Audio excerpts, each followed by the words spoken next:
नमस्कार, स्वागत है आपका आवाज़ अड्डा में। मैं हूं नीरज और आज एक ऐसे विषय पर हम बातचीत करना चाहते हैं जिसका असर तो भले ही धीरे धीरे से होता है, लेकिन बहुत लंबे समय तक होता है, सैकड़ों सालों तक होता है।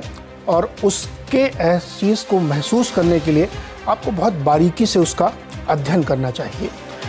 मैं बात कर रहा हूँ जनसंख्या की। आमतौर पे हम ये सोचते हैं कि जनसंख्या का मतलब हिंदू मुसलमान, कौन कितना बढ़ रहा है, फर्टिलिटी रेट, लेकिन नहीं, दुनिया इससे थोड़ी डिफरेंट है। अगर आप 100, 200, 300 साल की हिस्ट्री को देखें और उसको पढ़ें, यूरोप की औद्योगिक क्रांति को देखें, पिछले ज़्यादा नहीं, आप 200-300 साल के इतिहास को देखें और आर्थिक नज़रिए से देखें तो कैसे बदलती है इकोनॉमी, कैसे बदलती है अर्थव्यवस्था। आमतौर पर अर्थशास्त्री हमें बताते हैं, बहुत सारे आम फहम चीज़ें आप सुनी होंगी कि मंदी के बाद एकदम से एक टर्न आता है, अकाल आ गया तो चीज़ें बदलती हैं, पॉलिटिक्स उसको चेंज कर सकती है, या वॉर की वजह से इकोनॉमीज़ बदलती हैं, और ऐसे वन ऑफ द फैक्टर्स हैं बदलती हैं। लेकिन शायद बड़े पैमाने पर जो आप बदलाव देखते हैं वो जनसंख्या के कारण होता है, क्योंकि economies nothing but a managing populations. क्यों मैं ऐसा कह रहा हूँ और इसी को आज हम समझने की कोशिश करेंगे। जनसंख्या दिवस के मौके पर हमने सोचा इसको एक अलग एंगल से समझना ज़रूरी है, क्योंकि ये बदलाव बहुत धीरे धीरे होता है और बहुत महीन होता है, और इसका असर सैकड़ों साल तक होता है। इस बात को आप बहुत अच्छे से आज समझेंगे इस चर्चा में, क्योंकि जब जनसंख्या बढ़ती है तो फिर आपके इकोनॉमी के पैटर्न्स बदलते हैं। जनसंख्या की डेंसिटी क्या है, उसकी मोर्टेलिटी क्या है, उसके कंजम्पशन पैटर्न्स क्या है, और वो पूरे इकोनॉमिक्स को चेंज करके रख देते हैं।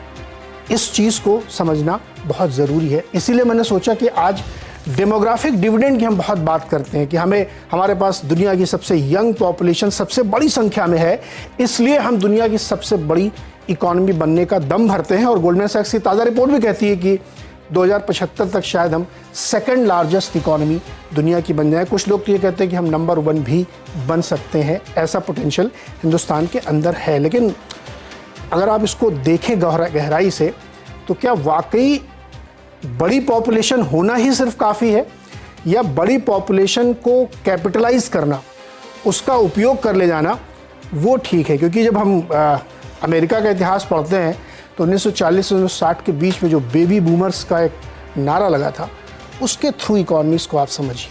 फिर उसके बाद मिलेनियल से एक टर्म कॉइन किया गया था टर्म, उसके थ्रू आप इकोनॉमिक्स को समझिए। तो आज हम इसी को समझने की कोशिश करेंगे, और हमने इसीलिए बहुत ही विद्वान पैनल को बुलाया है। चर्चा बहुत आसान होगी, आपको समझना चाहिए, क्योंकि यही आपके हमारे जीवन में बदलाव करेगी। और हम और आप ही हैं जो अर्थशास्त्र को बदलते हैं। कोई मंदी, कोई युद्ध, कोई अकाल या कोई पॉलिटिक्स उसको नहीं बदलती है। बातचीत करने के लिए हमारे साथ जो खास पैनल है, मैं आपसे परिचय कराता हूँ। मेरे साथ है बोस्टन कंसल्टिंग ग्रुप के chairman Asia Pacific Janmejay Sinha sir. इसके साथ ही प्राइस के MD and CEO Rajesh Shukla ji हमारे साथ हैं। साथ ही लखनऊ विश्वविद्यालय के प्रोफेसर डॉक्टर DR साहू, जो जनसंख्या मामलों के जानकार हैं, और साथ ही इकोनॉमिक जर्नलिस्ट और बहुत ही सीनियर पत्रकार शुभमय भट्टाचार्य जी हमारे साथ जुड़ेंगे। आप सबका सर बहुत बहुत स्वागत है। मुझे याद है कि एक बार हमने इकोनॉमी पे बड़ी चर्चा करनी शुरू की थी, तो जन्मेजय सर उसमें थे, और कहीं से जिक्र चीन का आ गया था।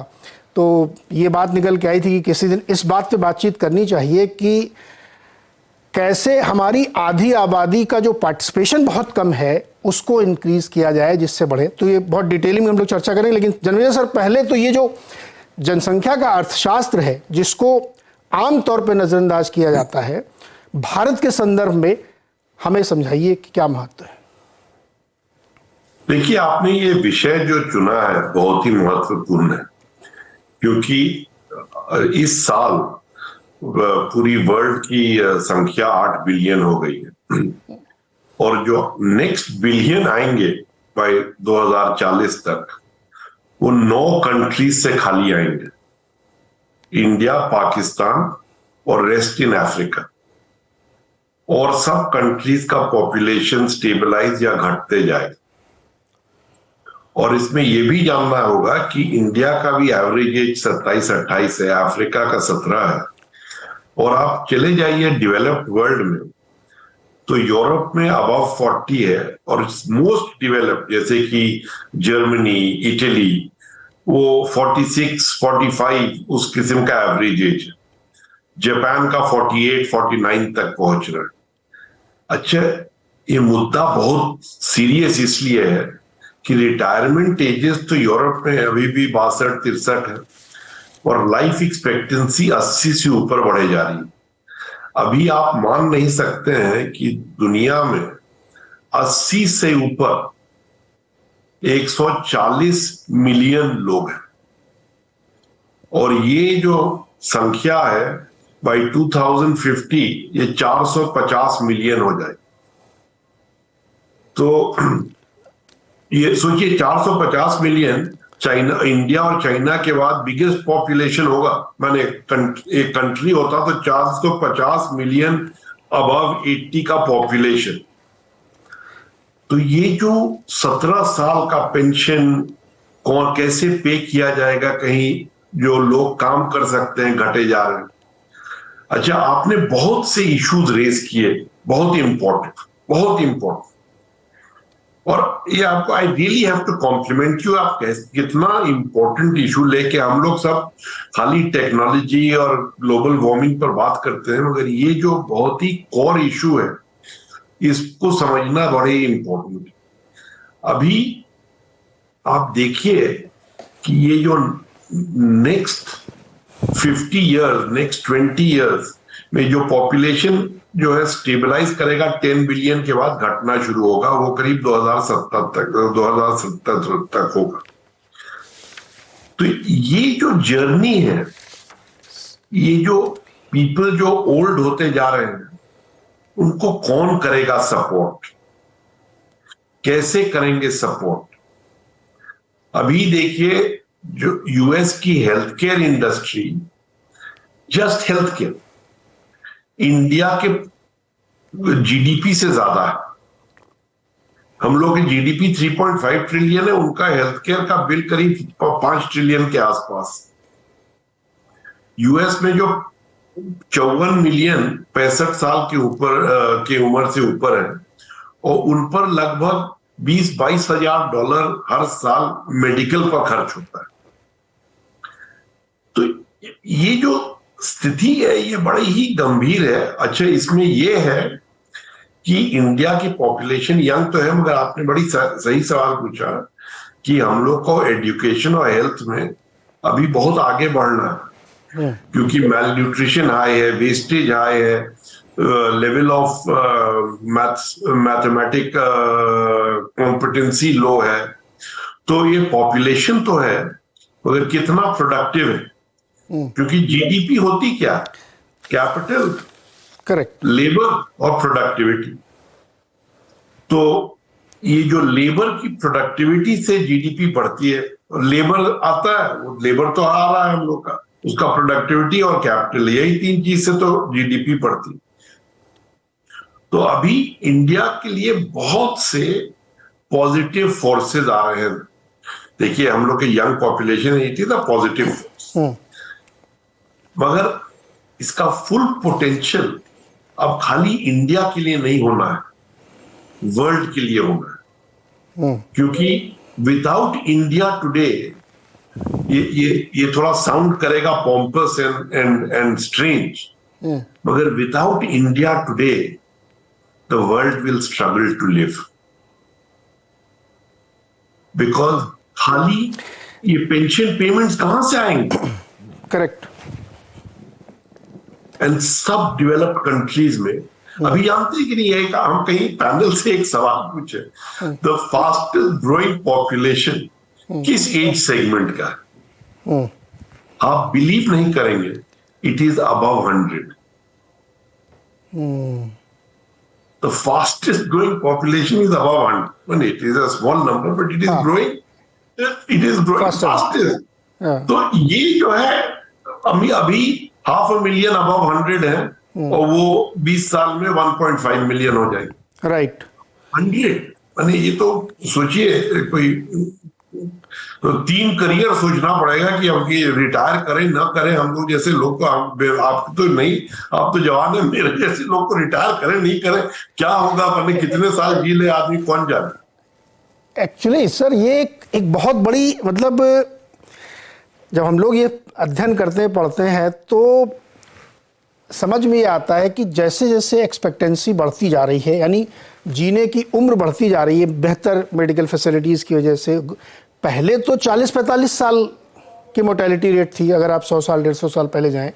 अरे 150 साल! आपको मैं एक बात बताऊं, हाँ। 1982 में मैं रिजर्व बैंक ज्वाइन किया। हाँ। उस समय रिटायरमेंट एज रिजर्व बैंक की 58 साल और इंडिया की लाइफ एक्सपेक्टेंसी 54 साल। हाँ। 54, 1982। और किसी रिटायरमेंट पार्टी में आप कहीं जाते थे, हाँ। तो आप देखते थे, आप दूरी से आपको पता चल जाएगा कौन रिटायर कर रहा है। आज किसी के रिटायरमेंट पार्टी में जाइए तो ये नहीं पता चलेगा कौन रिटायर कर रहा है कौन नहीं रिटायर कर रहा है। एक्चुअली बहुत ही एक्टिव लोग हैं। ये दरअसल एक समस्या भी है, क्योंकि वो क्या सरकारें इस दिशा में सोचेंगी कि एक पॉलिटिकल क्वेश्चन बनेगा कि रिटायरमेंट की एज और बढ़ाई जाए, जिससे पेंशन लायबिलिटी को कुछ समय के लिए टाला जा सके। मैं शुक्ला जी आपके पास आता हूं। मुझे ध्यान, आपके साथ एक बहुत डिटेल्ड चर्चा हमने की थी जिसमें आपने ग्रोइंग मिडिल क्लास की स्टडी की थी और ये बताया था। अब जैसे अभी जन्मेजय सर कह रहे थे कि भारत के बिना दुनिया बड़ी मुश्किल में आएगी, क्योंकि हमारे पास सबसे बड़ी वर्किंग पॉपुलेशन, यानी अगर 15 से 60 के बीच की माने तो हमारे पास सबसे ज़्यादा है, करीब 64-65%। अब समस्या मुझे ये समझाइए कि क्या भारत के लिए ये एक बहुत अच्छी सिचुएशन है और हम उसको कैपिटलाइज कर पा रहे हैं क्या? क्योंकि जो हमारी, अगर मान लीजिए 100 में 64 लोग हमारे कामकाजी व्यक्ति हैं उस उम्र के, और हम मोटे तौर में मान लें कि उस 64 में से 32 महिलाएं हैं, और उन 32 महिलाओं में से मात्र 20-21% ही वर्किंग है, तो हम फुल पोटेंशियल तो ले नहीं पा रहे हैं और उनकी एज बढ़ेगी। तो हमें यह समझाइए कि भारत के लिए ये इतनी बड़ी 142 करोड़ की पॉपुलेशन का कैसे हम फायदा ले पा रहे हैं या ले भी नहीं पा रहे हैं हम? Shukla ji. Thank you, Neeraj.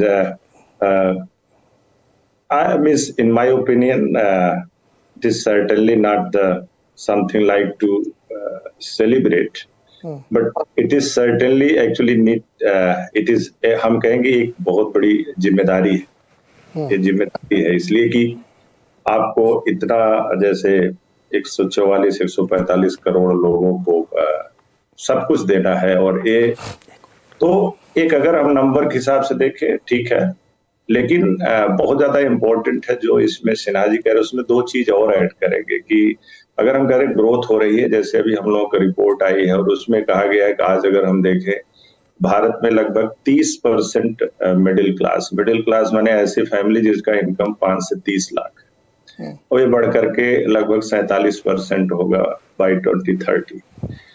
तो इनकम तो बढ़ रही है, इनकम बढ़ रही है एग्रीगेट लेवल पे इनकम बढ़ रही है, ग्रोथ हो रही है। जैसे अभी आप शुरुआत में कहे 75 साल में हो सकता है सबसे हो जाए, दैट इज मींस लेटेस्ट, अभी हम बहुत ज्यादा दूर न सोचे, लेकिन हम 2030 का अगर लेके चले। लेकिन सबसे ज्यादा जरूरी है कि ये जो अभी हम डिस्कशन कर रहे हैं, हमारे पास करंट क्या सिचुएशन, किस तरह के लोग हैं एक्चुअली, किस तरह से हमारी इकोनॉमी चल रही है।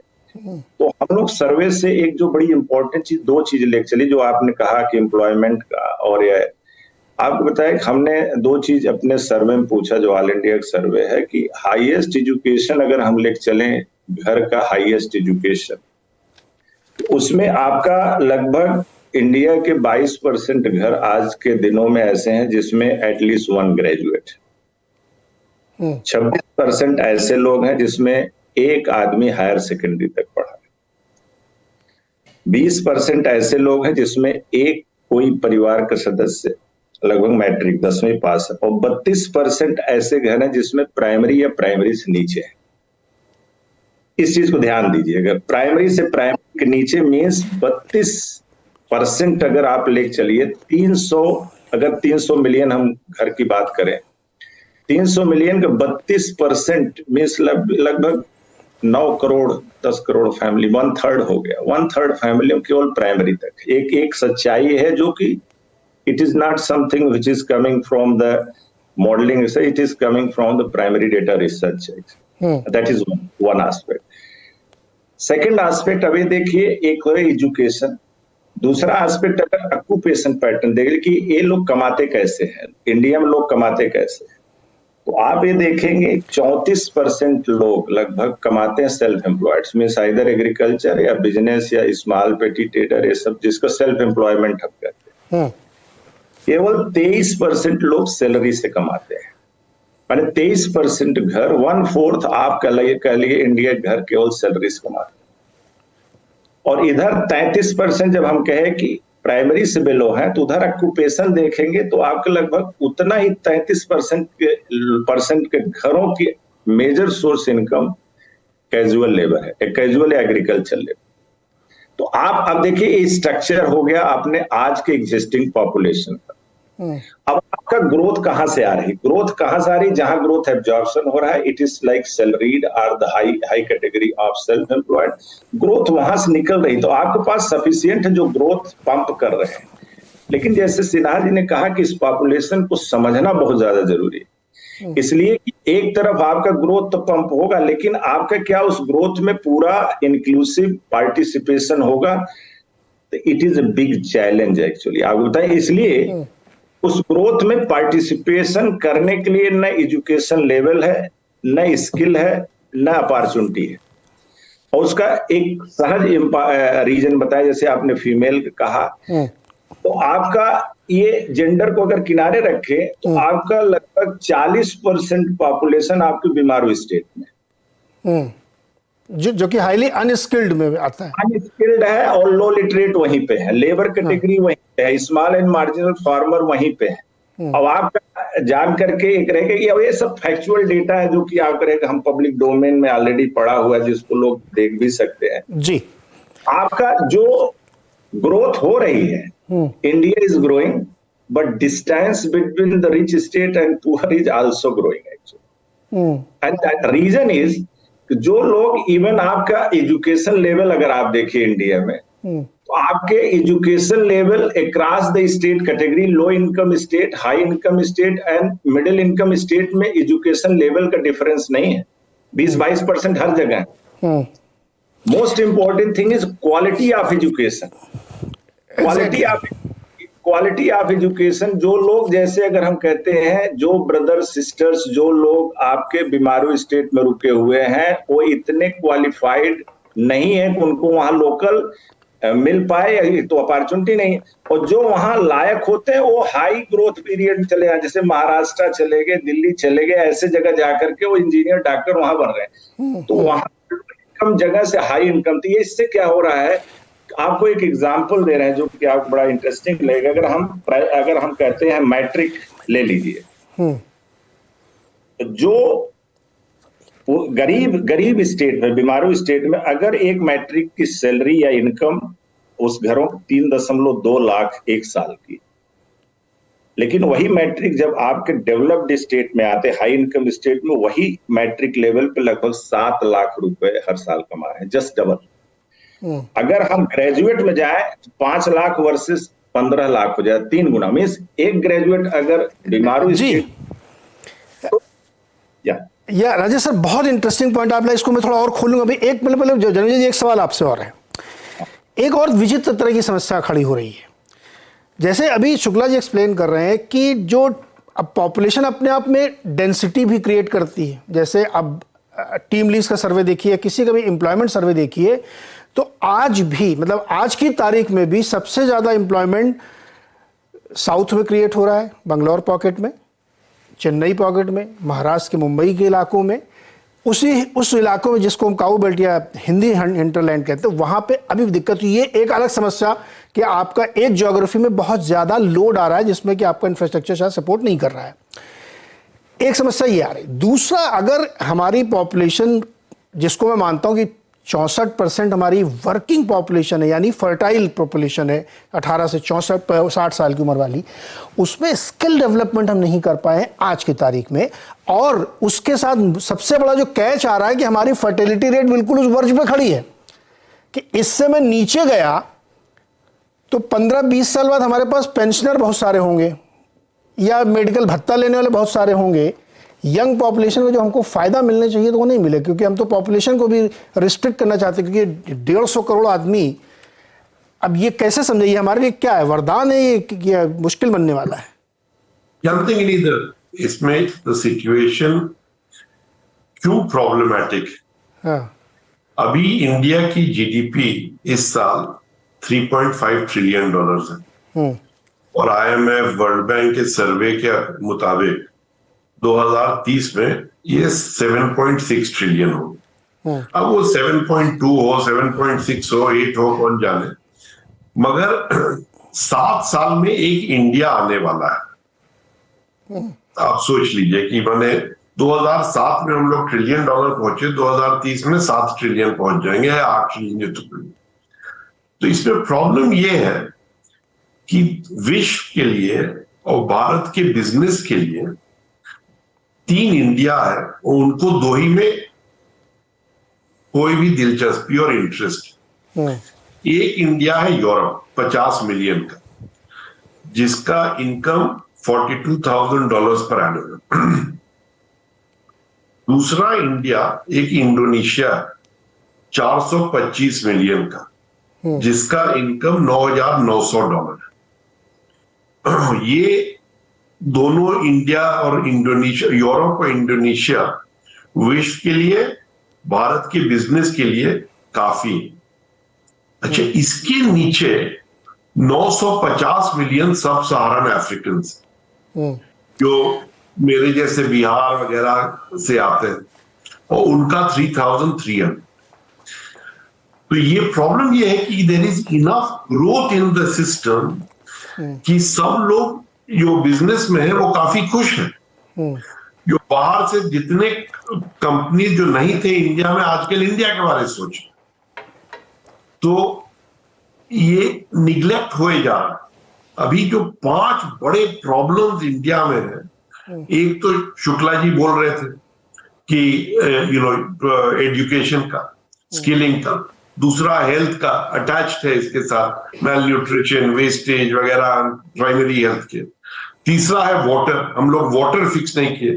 देखिए अब चाइना में जाइए तो फर्स्ट हम लोग वाटर फिक्स किया, हम लोग ने वाटर नहीं फिक्स किया। और वाटर में पॉलिटिक्स ऐसा है कि उसको फिक्स करना आसान नहीं है।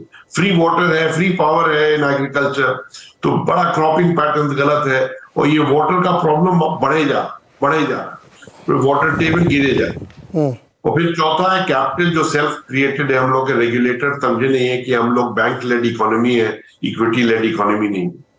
तो ये जब आप देख रहे हैं हेल्थ और एजुकेशन पर तो चर्चा खूब हो रही है, स्कूल बनाए गए हैं, मगर टीचर ट्रेनिंग करना है और स्किलिंग को बढ़ाना है। इसके ये तो अर्जेंट मिशन है। ये मिशन को तो माने बिल्कुल फ्रंट एंड सेंटर लेना है। काफी अटेम्प्ट किए जा रहे हैं, मगर इसमें इंपैक्ट भी धीरे धीरे होता है। और जो है डेड स्टॉक, तो वो है डेड स्टॉक। अभी बताइए चाइना में 40 फ्लोर की बिल्डिंग बनाने में 9 महीना से 11 महीना लगता है, इंडिया में 4 साल लगता है। करेक्ट। क्योंकि प्रोडक्टिविटी ऐसा। तो इसको जो है, ये तो हम लोग के साथ प्रो एंड कॉन है। अभी पूरा वर्ल्ड, ये जितने ये मेगा ट्रेंड जो है, टेक्नोलॉजी, डेमोग्राफी, ये हम लोग का इन्फ्लेशन लेवल, जियोपॉलिटिक्स हम लोग को सूट कर रहा है। हम लोग का इंफ्रास्ट्रक्चर भी, ये जो पूरा आधार, ये जो डिजिटल पब्लिक इंफ्रास्ट्रक्चर जो कहते हैं, it is a world beating. Infrastructure में काफी खर्च हुआ है, जीएसटी अब सेटल हो गया, IBC से हो रहा है, तो काफी हद तक ये सब मूवमेंट हो रहे हैं, विच आर वेरी पॉजिटिव। मगर ये 900 million people, how do we lift them? Mostly from agriculture, mostly self employed. ये बड़ी समस्या है और आसान नहीं है। माने क्रिटिसाइज करना, निंदा करना तो आसान है, मगर उससे कुछ होता नहीं है, क्योंकि ये भारत चलता भी तो अपने से है ना। माने इतनी बड़ी कॉन्टिनेंटल साइज कंट्री को एक्चुअली ये जन्मेजय सर, जब मैं इस टॉपिक पे सोच रहा था कि बात कहाँ से शुरू की जाए, तो मेरे दिमाग में बार बार यही चीज टकरा रही थी कि इतनी बड़ी वर्ल्ड की लार्जेस्ट पॉपुलेशन हम लेके बैठे हैं and time is running very fast. अगर हम उस टाइम के अंदर एक्सपेडाइट करके काम नहीं कर पाए तो यही जो डेमोग्राफिक डिविडेंड रीप करना चाहते हैं, ये हमारे लिए लाइबिलिटी बनेगा। सुब्बू सर, $3.5 ट्रिलियन की इकोनॉमी हम हो गए हैं, लेकिन जब हम पर कैपिटा के हिसाब से देखते हैं तो हम बहुत पीछे हैं अभी। हम भले ही ब्रिटेन को पीछे छोड़ दें, लेकिन हमारी पर कैपिटा बहुत कम है और बढ़ रही है। अब मैंने अभी एक सवाल रखा कि हम जनसंख्या को घटाने के बारे में मुझे लगता है बहुत अच्छा आइडिया नहीं होगा, क्योंकि आप फर्टिलिटी को स्टेट पहुंचे 20 साल बाद आपकी डिग्रोथ शुरू हो जाएगी। अब मुझे ये बताइए कि ये चैलेंज है अपॉर्चुनिटी, एकदम हमारे जो दर्शक समझ सके कि इतनी बड़ी पॉपुलेशन जिसको हम कहते हैं कि हमारे लिए बहुत बड़ी अपॉर्चुनिटी है, कैसे है और ये क्या इसके कॉन्टोर्स हैं? मैं नीरज जी काफी अच्छी तरह सुन रहा था और जन्मेजय जी और शुक्ला जी बहुत अच्छी तरह से एक्सप्लेन कर रहे थे। मैं इसमें 2-3 चीजों को सामने मैं सोच रहा था। एक कि हम अब अपॉर्चुनिटी की बात करते हैं, मैं सब चीजों से सहमत हूं जो सिन्हा साहब शुक्ला जी बोल रहे हैं कि इसकी वजह से ये हमारे चैलेंजेस हैं। लेकिन चैलेंजेस से पहले सबसे पहले तो लेबर को काम में लाने के लिए हम ज्यादा उत्सुक तो नहीं लगते हैं, और इसके पीछे मुझे लगता है यही सबसे बड़ा हमारा चैलेंज है, सबसे बड़ा मुश्किल यहीं पे खड़ा होता है। मैं आपको एक मिसाल दे रहा हूं। अभी ये कर्नाटका और तमिलनाडु में कुछ ही दिनों पहले लेबर का एक नियम में बदलाव किया गया था, जिसके अंतर्गत कहा गया था कि 12 घंटे तक लेबर वर्क करेंगे। और वो क्योंकि वहां पे कोई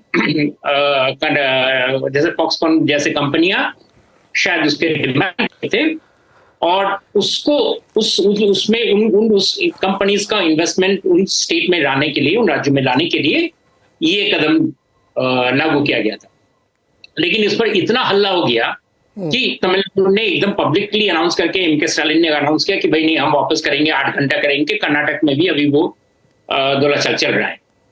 मतलब क्या होता है कि हम लेबर को काम करने देने से पहले, ज्यादातर राजनीतिक दलों का ये कहना है, शायद मैं कहूंगा सारे, कि काम करने ना देने से, काम ना करने देने के लिए हम बहुत सारे बहाने ढूंढते रहते हैं। तो काम, अगर हम लो स्किल कहें, जो भी स्किल कहें, अगर उनको काम करने के लिए लेबर लॉ रिफॉर्म्स जो सबसे पहले बहुत सालों पहले आना चाहिए था, उसी में ही सब अभी तक आज तक हो नहीं पा रहा है। और वो क्यों नहीं हो पाता है? क्योंकि हमारे यहाँ पे हम कहेंगे कि भाई एम्प्लॉयमेंट चाहिए, लेकिन एम्प्लॉयमेंट इस तरह से हो कि वो first class, first world condition में हो, कोई प्रॉब्लम ना हो, कोई उसमें कोई मुश्किलात ना हो। अब ये जरूर है कि बांग्लादेश में जो वुमेन वर्कफोर्स लाखों के संख्या में गारमेंट्स फैक्ट्री में काम करते हैं, वो कोई बड़े एजुकेटेड नहीं है, बहुत स्किल्ड नहीं है, लेकिन उनके काम करने में कोई बहुत बड़ा पार्टी आके हल्ला करने के लिए खड़ा नहीं हो जाता है। तो अगर वही सारी चीज हमारे पड़ोसी में है, तो हमारे पड़ोसी कोई हमसे बहुत ज्यादा आगे नहीं है, लेकिन सिर्फ उनको काम देकर उनको कहां से कहां तक ले गए कि अभी अब जैसे हर बार जिक्र होता है कि उनका HDI कहां पर इंप्रूव कर गया है। तो बात तो दोनों चीज से आती है ना, कि ग्रोथ को अलाउ करें, और ग्रोथ अलाउ करने के लिए सबसे बड़ी जरूरत है कि लार्ज स्केल मैन्युफैक्चरिंग, या अगर लार्ज स्केल सर्विसेज की ही बात करें, उसमें अगर कंपनियां अगर स्कीम लेकर आते हैं तो उन पर अंकुश ना लगाए। मुझे लगता है सिर्फ यही दोनों चीज अगर किया जाए ना, तो भारत की तो हम डेमोग्राफिक डिविडेंड है या डिजास्टर है, इसके बारे में इतनी सारी जो चर्चा है वो आधा खत्म हो जाएगा। क्योंकि इसकी जरूरत कि हम तो काम करने में सबसे पहले ही लेबर जैसे काम करने जाते हैं, हर तरीके हर माहौल से, हर जगह से इंटरेस्ट ग्रुप्स का कहना होता है नहीं जी, इनको ये काम करने से इनको बहुत मुश्किल होगी। तो अगर मुश्किल होगी तो वो फिर सरकारी नौकरी करेंगे, और सरकारी नौकरी हमें पता है कि सरकारी नौकरी में सरकारी वो नौकरी होता है, लेकिन वो काम नहीं होता है, कि वो तो लाइफ पेंशन सिस्टम होता है। तो भाई इसी तरफ चारों तरफ वो आवाज हो जाती है कि भाई सरकारी नौकरी खोल दो, और सरकारी नौकरी तो कोई उपाय नहीं है कि उसके अंतर्गत ही लोग काम करेंगे। करेक्ट। तो ये एक एग्जांपल और मैं देके खत्म करता हूं आपको। BPO, आज से कई सालों पहले बिजनेस प्रोसेस आउटसोर्सिंग का एक माहौल आया था इंडिया में। बहुत सारे कंपनियां BPO शुरू किए थे, गुड़गांव वगैरह वगैरह, इन सभी जगहों पे इतनी हलचल हो गई कि भाई ये लोग जाते हैं, रात में मुश्किल होती है, वर्कर्स वहां पे देर रात तक इनको नौकरी पे रखना ठीक नहीं है, ये प्रॉब्लम वो प्रॉब्लम, लीजिए वो पूरा एंटायर इंडस्ट्री आज कहां है, पूरी तरह खत्म हो गया। और वो इंडस्ट्री उठ के कहां चला गया? दूसरे देशों में। हम लोग कंपैरिजन करते हैं कि इंडोनेशिया से, वियतनाम से वगैरह से, लेकिन हम ये नहीं मानते कि उनके देशों के लोगों को काम करने के लिए उत्साह दिया जाता है। हमारे यहाँ पे पूरी पॉलिसी रहती है कि काम करने के लिए उत्साह मत, तो फिर काम तो कहाँ होगा? नहीं, आई एग्री सर। हमें मतलब ये इसको कोई अदरवाइज न ले, हमें वियतनाम से कम्पीट करना चाहिए। जिस तरीके से चाइना प्लस वन का फ़ायदा वो उठा रहा है ना, उसको थोड़ा नज़रअंदाज नहीं कर सकते, क्योंकि ये बात बहुत अच्छा लेके आया। इसको मैं और अब एक्सप्लेन कराऊंगा आप लोगों से कि इस बदलते दौर में इतनी बड़ी पॉपुलेशन को एंगेज करना अपने आप में एक चैलेंज है, पॉलिसी शिफ्ट की ज़रूरत है। लेकिन मेरे साथ प्रोफेसर DR साहू लखनऊ विश्वविद्यालय में प्रोफेसर हैं और इस विषय को पढ़ाते भी हैं। प्रोफेसर, ये जो जनसांख्यिकी अध्ययन हम लोग कर रहे हैं भारत के संदर्भ में, जिसको हम मान रहे हैं कि हमारे लिए बहुत बड़ी एक अपॉर्चुनिटी है और यही हमारी सबसे बड़ी एसेट है, तो इसको कैसे हम लोग मैनेज कर रहे हैं, या वाकई हम मैनेज कर भी पा रहे हैं कि हम खाली बताते रहते हैं कि हमारे पास बहुत बड़ी पॉपुलेशन है, यंग पॉपुलेशन, और हम कुछ कर लेंगे। दरअसल क्या प्रोडक्टिव काम में लगे हुए हैं लोग? देखिए, भारत की एक यदि जनसंख्या विश्व आज जनसंख्या दिवस है, उसमें हम लोग आज इस पे चर्चा कर रहे हैं। ये डिबेट में दो बातें आती है। एक होती है कि 2050 तक हम सेकेंड लार्जेस्ट इकोनॉमी के रूप में आने वाले हैं और ये भविष्यवाणी कहीं ना कहीं सच्चाई की तरफ जा रही है। दूसरी बात है कि हम जनसंख्या में बहुत बेहतर रूप में अपने आप को साबित कर लिए कि हम लोग विश्व की जनसंख्या में हम लोग आगे हैं।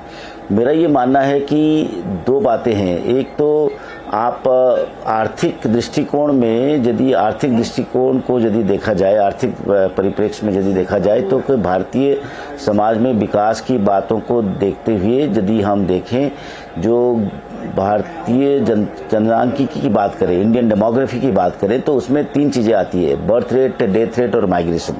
और उसके आधार पर यदि हम देखें कि हम हर समय ये बात करते हैं मोबिलिटी डेवलपमेंट के साथ सिनोनिमस है कि मोबिलिटी है तो गतिशीलता है तो विकास है, लेकिन बात वो नहीं है। बात यह है कि भारतीय समाज की जो बहुत सारे जो आर्थिक विकास के साथ साथ बहुत सारे फायदे भी है, लेकिन मेरा ये मानना है कि जनसंख्या की यदि आप आंकड़ों को देखें, लेकिन ये बात ये है कि 2021 की जनगणना की पूरी ट्रेंड रिपोर्ट हमारे पास सामने आए नहीं अभी, पता नहीं क्यों नहीं आया, उसके बारे में तो अलग एक बहस है।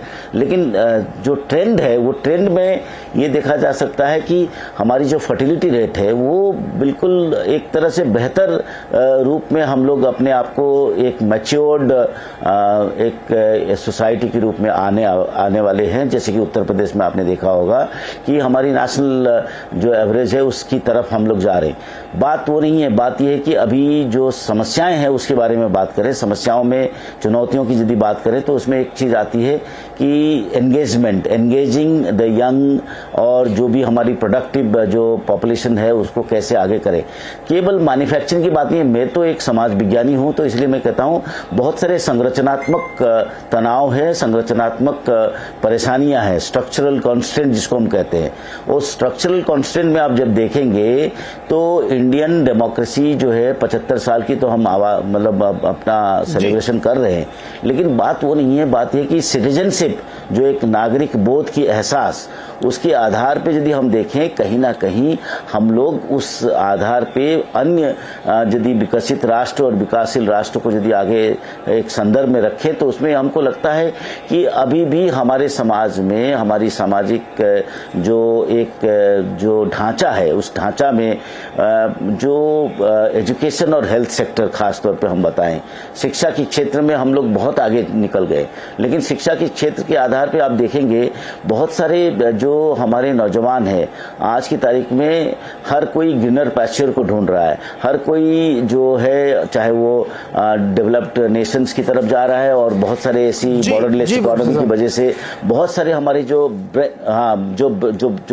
हमारी प्रोडक्टिव यंग माइंड है वो उधर जा रहे हैं। तो मेरा ये मानना है कि पॉपुलेशन स्टेबलाइजेशन की तरफ, जनसंख्या स्थिरता की तरफ यदि हम बात करें, भारतीय समाज की जो एक ढांचा है। प्रोफेसर साहब, साहू सर, समस्या इससे थोड़ी आगे निकल गई है। शुक्ला जी, मैं थोड़ा उदाहरण देता हूं दर्शकों को। जापान, कोरिया, चाइना, इनके यहाँ एजिंग पॉपुलेशन बहुत ज़्यादा है और ये लोग अब लोगों को प्रोत्साहित कर रहे हैं कि आप ज़्यादा बच्चे पैदा करें। एकदम हिंदी में बता रहा हूँ, इंसेंटिवाइज कर रहे हैं। कोरिया, चाइना और जापान में छुट्टियां दी जा रही हैं उनको, क्योंकि मैंने शुरू में जब अपनी भूमिका में कहा था कि इकोनॉमी या अर्थशास्त्र मैनेजिंग पॉपुलेशन है, ना कि टेक्नोलॉजी से कुछ दुनिया बदल जाएगी। आप अपनी पॉपुलेशन को अगर मैनेज नहीं कर पा रहे हैं तो समस्या खड़ी होगी। शुक्ला जी, मेरा आपसे सवाल ये है कि जब इस कॉन्टेक्स्ट में हम चीज़ों को देखते हैं तो एक तरफ टेक्नोलॉजी बहुत तेज़ी से बदल रही है। हमको तो लगता है कि बहुत सारी हमारी जो वर्किंग या बहुत ही प्रोडक्टिव पॉपुलेशन है वो ऐसे ही बैठे बैठे एज हो रही है, ठीक है। अब ऊपर से ये भी आ गया, सब एआई आ गया, ऑटोमेशन आ गया, 10 आदमियों का काम एक आदमी करेगा। तो जो हमको पॉलिसी लेवल पे फोकस शिफ्ट की ज़रूरत है क्या इस समय? क्योंकि जब चाइना ने अपनी जर्नी शुरू की थी तो उन्होंने अपना फोकस अपनी पॉपुलेशन के हिसाब से बनाया था। अब वो सेल थ्रू करके यहाँ पे आए हैं। हमको तो ये समझाइए कि कैसे ये हम इसको रीप कर पा रहे हैं। मुझे तो ये समझने में दिक्कत, क्योंकि मुझे ध्यान एक बहुत पहले नारायण मूर्ति जी इन्फोसिस के फाउंडर, उन्होंने कहा था कि हमारे यहाँ के जो हम लोग इंजीनियर भर्ती करने जाते हैं तो एम्प्लॉयबल ही नहीं है वो। ये अपने आप में एक बहुत ही लोडेड स्टेटमेंट था कि हम स्किल्ड लोग पैदा ही नहीं कर पा रहे हैं। हम खाली पढ़ा रहे हैं, बीए एमए कर रहे हैं, गली गली में मेरठ से दिल्ली के बीच में 50 इंस्टीट्यूट खुल गए हैं, सब एमबीए करे ले रहे हैं, पता नहीं क्या हो रहा है वहाँ पे। So are we really managing our population or not? आपका नीरज, अगर इस चीज को देखें तो काफी क्लियर है जो सिचुएशन है। पहला इंपॉर्टेंट चीज अगर हम इसमें कहें, पहले इस इशू को जो पॉलिसी या पॉलिसी से रिलेटेड जो लोग बैठे हुए हैं या चाहे जहां, हमें ऐसे इसको पहले एक्नॉलेज करना बहुत ज्यादा जरूरी है। हम कई बार देखते हैं कि जिस तरह से इसको एक्नॉलेज करना चाहिए, आप अभी जैसे इस पे प्रोग्राम कर रहे हैं या कहीं कुछ कर रहे हैं, तो ये इसको जैसे ये चैलेंज है या मौका है, हमारे हिसाब से एक रहता है कि दोनों मिक्स है, लेकिन चैलेंज ज्यादा है कि मौका ज्यादा है। अब हम कहते हैं टोटल, ऐसे हम कह रहे मौका है, तभी तो हम कह रहे थे आज की इकोनॉमी अगर 3 ट्रिलियन 3.5 है तो 7.1 होगी अगर सपोज के 2030। ये मौका है, कहीं कहीं इन्हीं सब में लोगों में लग करके बना रहे हैं। लेकिन जो चुनौतियां हैं इसका, तो एक कह रहे हैं चुनौतियां हमें आने वाले दिनों में, जैसे एजिंग पॉपुलेशन है, सर्टेनली जैसे डेमोग्राफिक डिविडेंड अब धीरे धीरे आपका खत्म होता जाएगा, जैसे और देशों में हुआ तो इतने माने धीरे धीरे हो जाएगा आपका 2040 के बाद काफी ड्रास्टिकली चेंज होगा। तो इसमें एक जो ये लेवल चाहिए, पर्टिकुलरली जैसे अभी हम करें अगर एजिंग होगी तो आपको 2-3 चीजें हैं जो कि बहुत ज्यादा इंपॉर्टेंट होगी, जो कि हमें ऐसा पॉलिसी पॉइंट ऑफ इमीडिएट इनको करना चाहिए। पहला चीज है कि ग्रोथ में करने के लिए जैसे मैन्युफैक्चरिंग या कहीं कुछ इस तरीके होते, एक स्किल डेवलपमेंट प्रोग्राम की, यही नहीं एजुकेशन नहीं बल्कि स्किल डेवलप। अब आप जैसे करें, मैं आपको उसको कहीं वाइस चांसलर दिनेश सिंह ने कहा था कि even Delhi university which is India one of the best university, even hardly 25% of graduate are employable actually। Means वो इनका जैसे उनका भी कमेंट था। तो इसके नाते हमें कह रहे हैं कि क्वालिटी ऑफ एजुकेशन को मैच करे future requirement, it need to be looked into seriously, पहला चीज। दूसरा चीज क्या रहेगा कि एम्प्लॉयमेंट, इट इज नॉट कि एम्प्लॉयमेंट सब कुछ रहा, एक एम्प्लॉयमेंट ऐसा है जो उनको रेगुलर एंड एक किस्म से स्टेबल इनकम लॉन्ग पीरियड के लिए दे सके। जैसे एग्जांपल दे, अगर आपका कोविड हुआ तो इसमें ये नहीं हुआ कि एजुकेशन ही रह करके बड़े अच्छे ग्रेजुएट करेंगे, एम्प्लॉयमेंट आप देखेंगे कि इवन 2000 कितनी छटनी हो गई, कितना हो गया। तो हमें ऐसा what it demands is how one can actually ऐसे सिचुएशन से बचने के लिए सरकार ऐसी स्कीम्स ऐसी ले आए कि इवन जो एम्प्लॉयड है वो भी सेफ रहे कम से कम इसमें, नहीं तो आपका डबल ट्रिपल जो है लोड पड़ता है इकोनॉमी पे। That is second. थर्ड जो एक और इम्पोर्टेंट चीज है कि आपका जो इसे सिन्हा जी कह रहे थे कि जो लोग एज ज्यादा जाएगा उनको social security in health in the उनका हेल्थ जो इश्यू होगा बहुत फैक्टर होगा, और उनके हेल्थ को मेंटेन कर पाना, इसलिए कि वो बहुत ही चैलेंज है। और ये लोग एक जगह नहीं इकट्ठे हैं, मेट्रो में नहीं है, क्रॉस द कंट्री है। तो education, health and transport and other services जो कुछ भी इस पे सरकार को अलॉन्ग विद द पॉपुलेशन जैसे अच्छा करना, उसके साथ जितनी भी इंफ्रास्ट्रक्चर गैप्स हैं एंड पर्टिकुलरली रूरल एरिया, वो उस पे बहुत हाई लेवल पे प्रायोरिटी पे काम करना चाहिए। Otherwise, my opinion is again the distance between rich and poor, or the you can say rich state versus poor state, metro versus other, ये सब बढ़ेगा, जो कि हमें आशा वो अच्छी चीज नहीं होगी देश के।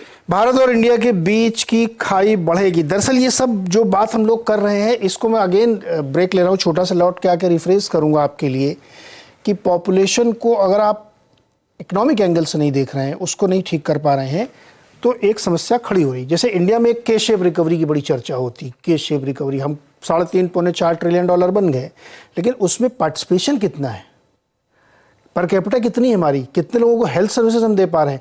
और एक बड़ा सवाल है जो मैं सुम्मा जी ब्रेक से लौट के आगे आपसे पूछूंगा कि क्या भारत को, आज हम बातचीत कर रहे हैं पॉपुलेशन के बारे में कि इसका आर्थिक पहलू क्या है, क्या हम डिविडेंड कमा पा रहे हैं इस डेमोग्राफी का, जो हमारे पास दुनिया की सबसे ज़्यादा यंग पॉपुलेशन है, जो हमारे लिए एक एसेट है, और इस एसेट का मोनेटाइजेशन हम कैसे करें। सुम्मा सर, हमने आपसे ब्रेक से पहले कहा था कि बहुत सारे लोग ये जानना चाहते हो कि आम फहम बातचीत होती थी कि भाई भारत की पॉपुलेशन बहुत होगी, 142 करोड़ हो गए, इसको कंट्रोल करना चाहिए। कंट्रोल करना चाहिए क्या? नहीं क्या कंट्रोल करने की क्या जरूरत है?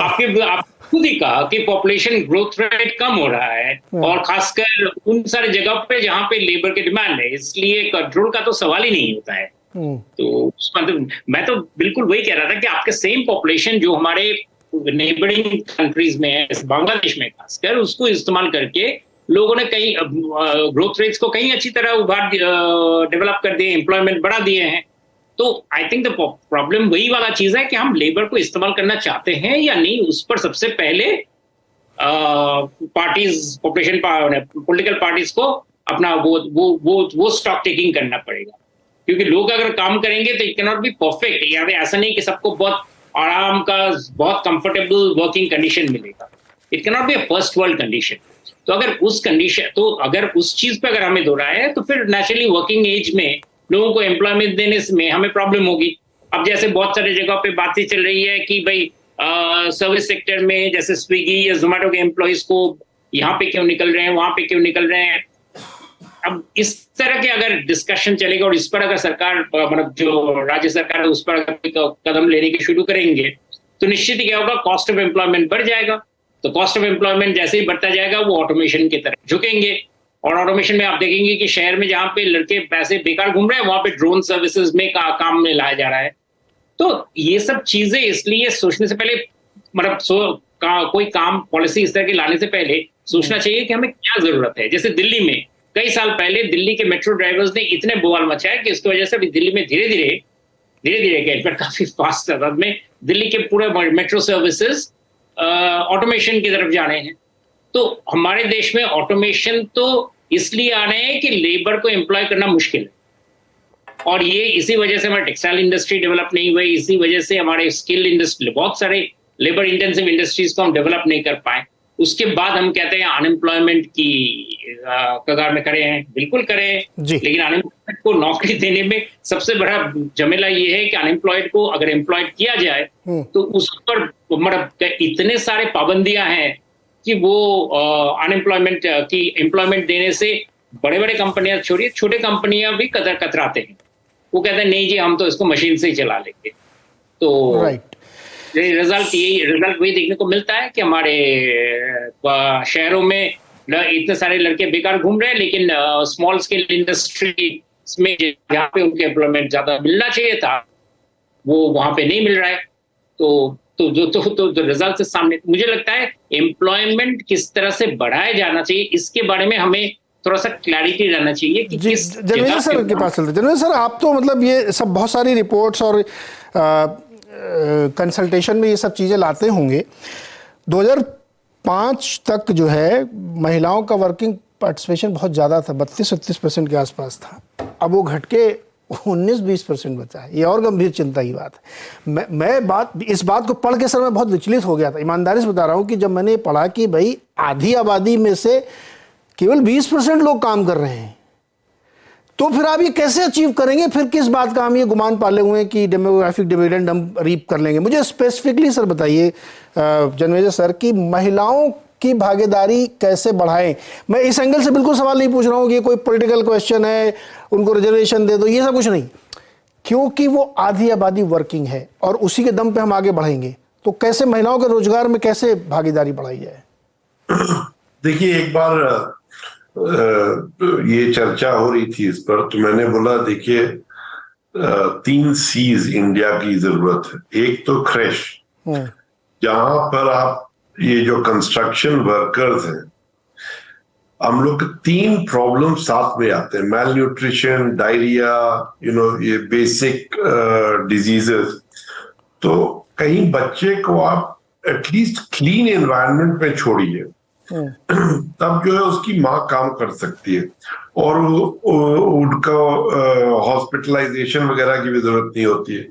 मगर ये जो औरत लोग अपने बच्चे को कहाँ छोड़ के जाते हैं काम करने के, तो इसके लिए we have to take a industrial solution कि हम लोग को क्रैश बनाना पड़ेगा। वैसे ही हम लोग को जो माइग्रेंट लेबर है, इनके लिए हम लोग को डॉर्मेटरीज बनाना चाहिए। सिंगापुर ने किया, चाइना ने किया, सऊदी में यही होता है। तो क्योंकि वो बेसिक लेवल क्रिएट कर देता है, उन लोग का पे फॉर यूज होना चाहिए कि जहां यूज कर रहे हैं वो स्लम के बजाय डॉर्मेटरी में रह रहे हैं। तो ये बेसिक इंफ्रास्ट्रक्चर जो है, अब हम लोग देखिए, you have to give credit कि अभी हम लोग इंफ्रास्ट्रक्चर पुश जो किए हैं वो काफी बढ़िया है। देखिए, रोड्स बनाए हैं 1.5 लाख किलोमीटर, रेलवेज इंप्रूव किया है, 75 एयरपोर्ट जोड़ दिए हैं, पोर्ट्स को इंप्रूव किए हैं, अर्बन हाउसिंग शुरू हो रहा है। ये इंफ्रास्ट्रक्चर एक बड़ी इंपॉर्टेंट चीज है कि जब रोड बन जाते हैं तो कनेक्टिविटी आती है, तो फिर वो लोग लॉजिस्टिक्स कॉस्ट घट जाते हैं। इंडिया में मैन्युफैक्चरिंग क्यों नहीं हो पाए?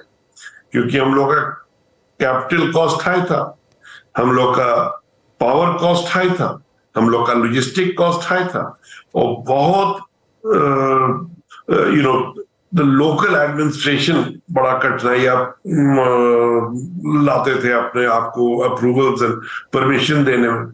तो अब लॉजिस्टिक्स कॉस्ट तो घटेगा, और उसके बाद ये पावर कॉस्ट को घटाना है। वो हम लोग का डिस्कॉम में वो जो पूरा वाटर प्रॉब्लम लगा हुआ है, उसके वजह से तो मैन्युफैक्चरिंग पर हम होपफुल नहीं है, मगर सर्विसेज में हम बहुत होपफुल हैं। तो अब ये पूरा केयर एरिया जो एजिंग हो रही है वर्ल्ड में, हम लोग के पास आईटी सर्विसेज, ये पूरा डेटा जो आ रहा है जनरेटिव एआई के साथ जो होगा, तो डिस्टेंट कंसल्टेशन हो सकता है, डिस्टेंट टेस्टिंग हो सकता है, सोनोग्राफी दूर से हो सकता है, पेशेंट डेटा रखा जा सकता है, फिर हम लोग नर्सेज एंड वार्ड बॉयज को एक्सपोर्ट कर सकते हैं। H1B should be for nurses and ward boys rather than IT service professional.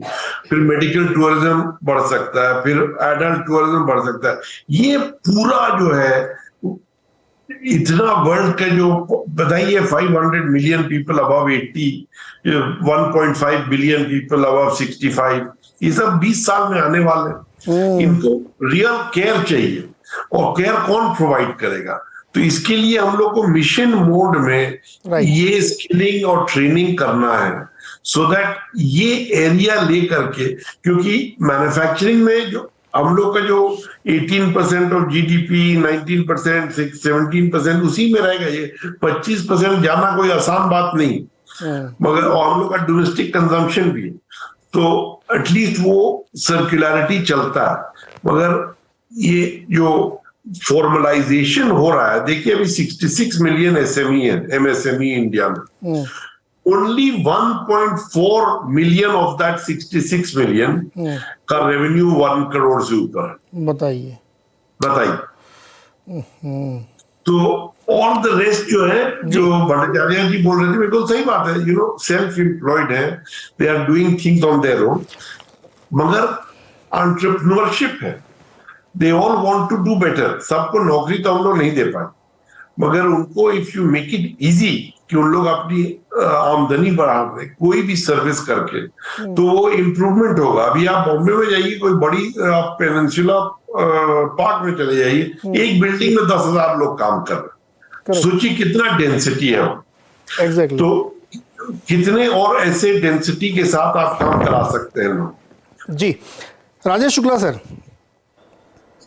क्या हमारी ऐसी स्थिति है कि हमने अपने सेविंग अकाउंट में पैसा डाल रखा है खूब सारा, जिसमें हमें 2-2.5-3% का ब्याज मिलता है, और हम हिम्मत करके उसको प्रोडक्टिव काम में नहीं लगा रहे हैं, और वो पैसा एज हो रहा है, पड़ा हुआ है, वहीं किसी काम नहीं आ रहा है, और 10 साल बाद हम ये कहेंगे कि यार भाई हमको तो इन्फ्लेशन ने मार दिया। Do we really need a strategic shift in focus and do war footing, एकदम युद्ध स्तर पर जुट जाएं, अदरवाइज ये जो 64% लोग हैं ना, ये बुढ़े हो जाएंगे। अगले 15 साल में हमारे ऊपर एक बहुत बड़ी लायबिलिटी होगी। फिर ये जो पेंशन स्कीम चल रही है ना, जो एक पॉलिटिकल शगुफा, ये रियलिटी बनेगी आपके लिए कि बॉस देना ही पड़ेगा, वरना ये सब लोग करेंगे क्या, पेंशन दीजिए आप फिर उनको, क्योंकि हमने कुछ काम नहीं लिया, वो बूढ़े हो गए हैं। तो क्या हमें एक पॉलिसी शिफ्ट की ज़रूरत है और वॉर फुटिंग पे काम करने की ज़रूरत है?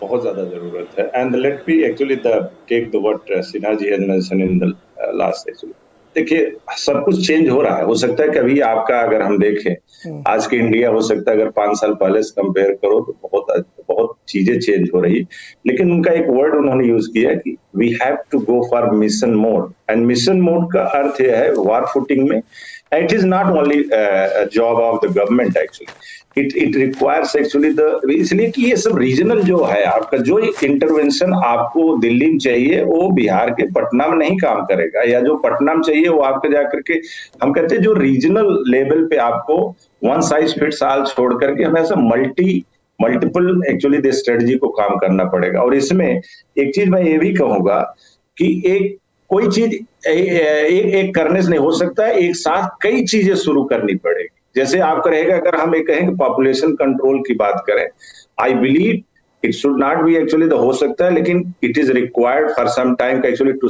गेट गिव द सिग्नल का एक्चुअली कि आपका जैसे इसमें शुभम जी कह रहे थे, लेकिन आप ये देखिए कि ग्रोथ रेट भले हमारा स्टेबलाइज हुआ है, लेकिन डिस्ट्रीब्यूशन इज इरेटिक एक्चुअली। आपको ये पाएंगे कि आपका एक तरफ कंसंट्रेशन हो रहा है, जहां पर आप लिटरेट लोग हैं वहां 1 चाइल्ड 2 चाइल्ड पे चले गए, लेकिन स्टिल जो गरीब लोग हैं अभी भी वहां 2 3 4 5 बच्चे जो पाल नहीं सकते थे। इसको कैसे समझाएंगे? समझाने का रहेगा कि इसको एजुकेट करना पड़ेगा। अगर उनको कोई चीज नहीं करेंगे तो आई बिलीव गवर्नमेंट की पॉलिसी एंड प्रैक्टिसेस ऐसा होना चाहिए जिसमें लोगों को भी रिस्पॉन्सिबल बनाया जाए, और जिसके नाते ये चीज करें। और तो एक हमें ऐसा मल्टी फैसेट एक्टिविटी चाहिए। और दूसरा जो सेविंग की आप बात की है, in our study it has come very well actually. India is good saver but bad investor actually, Indian country bad investor. एकदम सही कहा। एक रहेगा कि अगर आपका कहीं कोई चीज रहता है कि उनको डर लगा रहता है कि इसलिए कि जो कहने के लिए फाइनेंशियल इंक्लूजन हो गया, जनधन अकाउंट खुल गया, लेकिन अभी आप ये देखेंगे कि लोग आज भी कहाँ रखें, फिक्स डिपॉजिट में रखें, किधर रखें, because the access and understanding of how to you multiply with the safe, I believe still a lot need to be done. तो चीजें चल रही, चीजें चेंज हो रही, लेकिन जो आपने कहा it require war footing actually step to do the many things together by which at least we can convert this opportunity to contribute towards the growth of the country actually. बिल्कुल point यहीं पे है कि हो सकता है कि इस शो को जो लोग देख रहे हैं, जो दर्शक लग रहे हैं, उनको लग रहा होगा कि ये एक बहुत ही अनफैशनेबल वाइब्रेंट टॉपिक है, जनसंख्या पे हर साल हम लोग बात करते हैं साल में एक बार, लेकिन दरअसल ये बहुत ही महीन इशू है और ये चक्की बहुत धीरे धीरे चलती है, लेकिन ये सैकड़ों साल तक आपको फिर पीछे छोड़ देती है अगर आपने इसको ठीक से मैनेज नहीं किया तो।